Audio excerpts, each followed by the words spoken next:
उससे पहले भोपाल में था।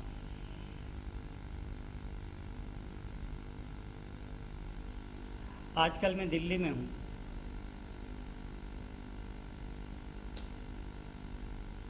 एक व्यक्ति ने आकर के पूछा,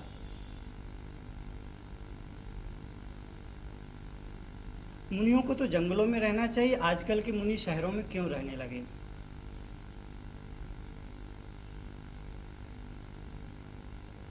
उसने कहा कि हमने शास्त्रों में पढ़ा है, ग्रंथों में पढ़ा है, पुराणों में पढ़ा है कि मुनिराज मुनि हैं, तपस्वी हैं, वो जंगलों में बैठ कर के तप करते हैं, तपोवन में तपस्या करते हैं। और पहले के जितने भी बड़े बड़े तपस्वी थे, आचार्य जिनचंद्र, आचार्य कुंद, आचार्य समंद्रभद्र, आचार्य अकलंक, जैसे सभी आचार्य जंगलों में तप करते थे, आराधना करते थे, स्वाध्याय और चिंतन करते थे।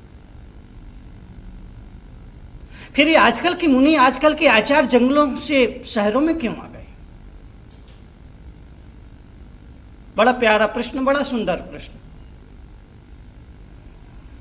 जिज्ञासु ने कहा कि मुनियों को शहरों में नहीं रहना चाहिए, मुनियों को जंगलों पर रहना चाहिए, जंगलों में रहना चाहिए, वनों में रहना चाहिए, तपोवनों में रहना चाहिए, तीर्थों पर रहना चाहिए, नदी के किनारे रहना चाहिए, सरोवर के किनारे रहना चाहिए। जंगलों में रहकर के उनका तप होगा, वैराग्य बढ़ेगा, संसार की वासनाएं खत्म हो जाएंगी, संसार की कामनाएं खत्म हो जाएंगी। जब आगम में लिखा है, ग्रंथों में लिखा है, वेदों में लिखा है, पुराणों में लिखा है, उपनिषद में लिखा है, त्रिपिटक में लिखा है, जिन सूत्र में लिखा है कि मुनियों के लिए तपोवन से बढ़कर के कोई आराधना के लिए, तप के लिए कोई उचित और उत्तम स्थान नहीं है, फिर आजकल के ये मुनि जंगलों से शहरों में क्यों आ गए? मैंने कहा तुमने बिल्कुल ठीक कहा। उस जिज्ञासु से मैंने कहा कि उस प्रश्नकर्ता से मैंने कहा कि आप बिल्कुल ठीक कहते हैं, आप बिल्कुल सच कहते हैं, आपकी बात में काफी सच्चाई है। पहले मुनि बिल्कुल तपोवन में रहते थे, जंगलों में रहते थे, और उसकी वजह यह है कि तपोवन में बड़े खूंखार जानवर हुआ करते थे, बड़े हिंसक जानवर हुआ करते थे, शेर हुआ करता था, चीता हुआ करता था, भालू हुआ करता था, जो आदमी को जिंदा खा जाए, ऐसे खूंखार जानवर हुआ करते थे। उन जानवरों के बीच में जब कोई साधक, कोई तपस्वी, कोई मनस्वी, कोई यशस्वी तप किया करता था, आराधना किया करता था, अपने आप को साधने की कोशिश किया करता था, तो उस जंगल में प्रतिकूल वातावरण मिलता था, उपसर्ग आते थे, परिचय आते थे, और उस उपसर्ग परिचय में जब वो अपनी क्षमता को कायम रख करके उन प्रतिकारों को, उन परिचयों को क्षमता भाव से सहता था, प्रतिकूल परिस्थितियों में अपने क्षमता को नहीं बिगड़ने दिया करता था, तो उसकी कर्म की निजरा हुआ करती थी, और वो कर्म की निजरा उसके मोक्ष में कारण होया करती थी, उसकी मुक्ति में कारण हो जाया करती थी। लेकिन मैंने कहा आज जंगल नहीं रहे, जंगलों को काट दिया, जंगल उजड़ गए, जंगल खत्म हो गए।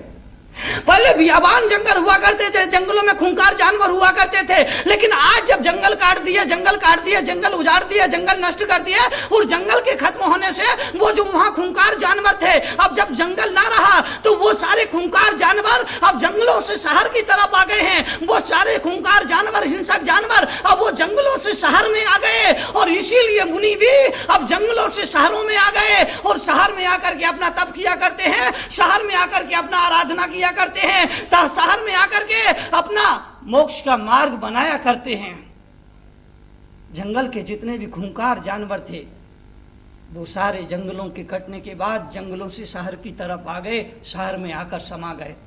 इसलिए तुमने देखा होगा कि आदमी के रूप में कुछ आदमी शेर जैसे मिल जाएंगे, शक्ल आदमी की, लेकिन उनकी प्रवृत्ति शेर जैसी है, उनकी प्रवृत्ति शेर जैसी है, उनकी भावना शेर जैसी है। इंसान की शक्ल में तुम्हें कुत्ता की प्रवृत्ति का आदमी मिल जाएगा, इंसान की शक्ल में तुम्हें गधे की प्रवृत्ति का आदमी मिल जाएगा, इंसान की शक्ल में तुम्हें भालू की प्रवृत्ति का आदमी मिल जाएगा, इंसान की शक्ल में तुम्हें बिल्ली की प्रवृत्ति का आदमी मिल जाएगा, इंसान की शक्ल में तुम्हें लोमड़ी की प्रवृत्ति का आदमी मिल जाएगी। अरे आकृति तो आदमी जैसी हुआ करती है, लेकिन प्रकृति से कोई शेर है, कोई चीता है, कोई बंदर है, कोई भालू है, कोई लोमड़ी है, कोई कुछ है, कोई कुछ है, कोई कुछ है। आकृति तो इंसान जैसी है, लेकिन प्रकृति सबकी अलग अलग है, और प्रकृति से जो जानवर है, जो चीता है, जो भालू है, जो शेर है, जो खूंखार है, जो हिंसक है, समझ लेना कि वो जंगल से आया हुआ जानवर है, वो जंगल से आया हुआ पशु है, वो जंगल से आया हुआ खूंखार जानवर है, जिसने अपनी आकृति तो बदल ली है, लेकिन अपनी प्रकृति नहीं बदली है, जिसने अपना स्वभाव प्रभाव नहीं बदला है, जिसने अपना प्रभाव नहीं बदला है,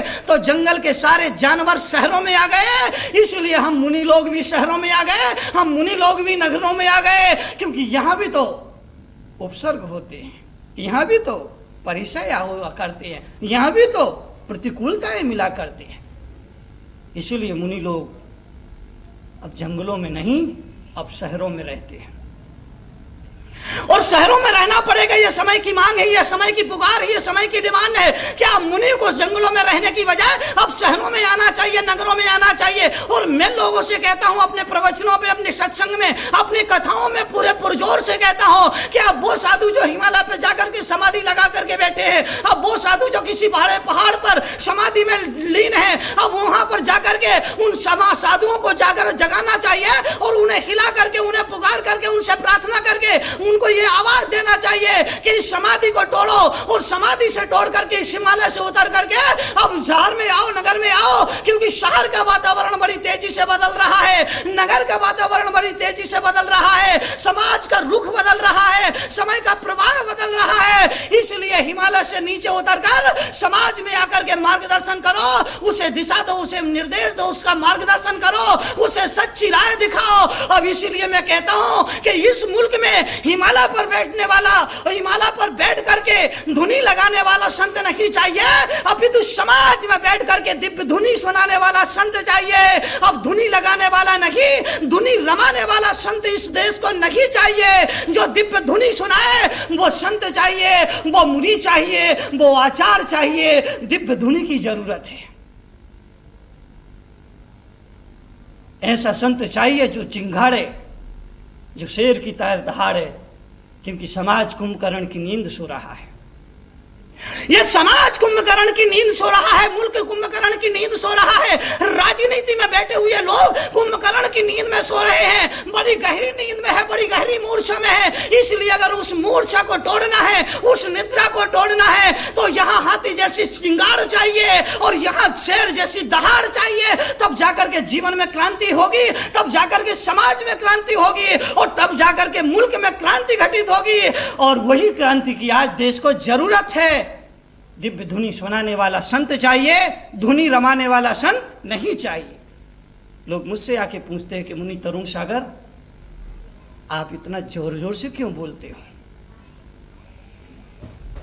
आप इतना जोर जोर से क्यों बोलते हो? आप इतना चिल्ला करके क्यों बोलते हो? आप इतना चीख करके क्यों बोलते हो? मैं लोगों से कहता हूं, मैं लोगों को समझाता हूं, मैं लोगों को बताता हूं कि तुम्हारे घर में कुत्ता होता है, उस कुत्ते को तुम रूखी सूखी रोटी देते हो, वो रूखी सूखी रोटी खा करके जब रात में तुम सो जाया करते हो, जब रात में तुम आराम से चैन की नींद सोते हो, तो वो कुत्ता दरवाजे पर बैठ करके जागता है, पहरा देता है। और अगर कोई चोर आता है, कोई डाकू आता है, कोई तुम्हारे घर में चोरी करने के लिए आता है, तो वो कुत्ता चीख करके, चिल्ला करके भौंकता है, और जोर जोर से भौंकता है, और उसके भौंकने से वो चोर वापस चले जाया करते हैं, वो डाकू वापस चले जाया करते हैं, और तुम्हारे धन की रक्षा हो जाया करती है, तुम्हारे दौलत की रक्षा हो जाया करती है। तो मैं लोगों को समझाता हूं कि मैं जोर जोर से केवल इसलिए बोलता हूं, जो मेरे बोलने की वजह केवल इतनी है कि वो कुत्ता तुम्हारी सूखी रूखी रोटी खा करके, चिल्ला चिल्ला करके, भौंक भौंक करके तुम्हारे धन की, तुम्हारे जीवन की रक्षा करता है।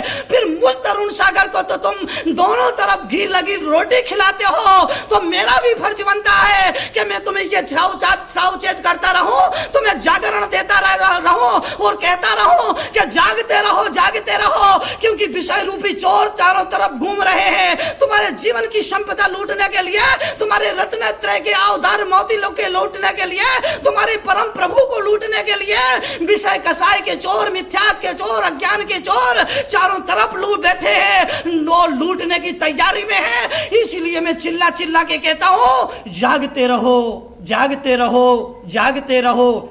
विषय चोर, कसाई के चोर, मिथ्यात के चोर, अज्ञानता के चोर तुम्हारे जीवन की संपदा पर नजर गड़ाए बैठे हैं। अगर पलक झपकते भी दुर्घटना घट गई तो जीवन के साथ गहरी मजाक हो जाएगी। इसलिए मैं जोर जोर से बोलता हूं, क्योंकि जब मैं धीरे धीरे बोलता हूं तो लोगों को लगता है जैसे मैं लोरी गा रहा हूं। मैंने अपने जीवन में 10 साल बहुत धीरे धीरे बोला है, लेकिन उस 10 साल का मेरा अनुभव है कि मैं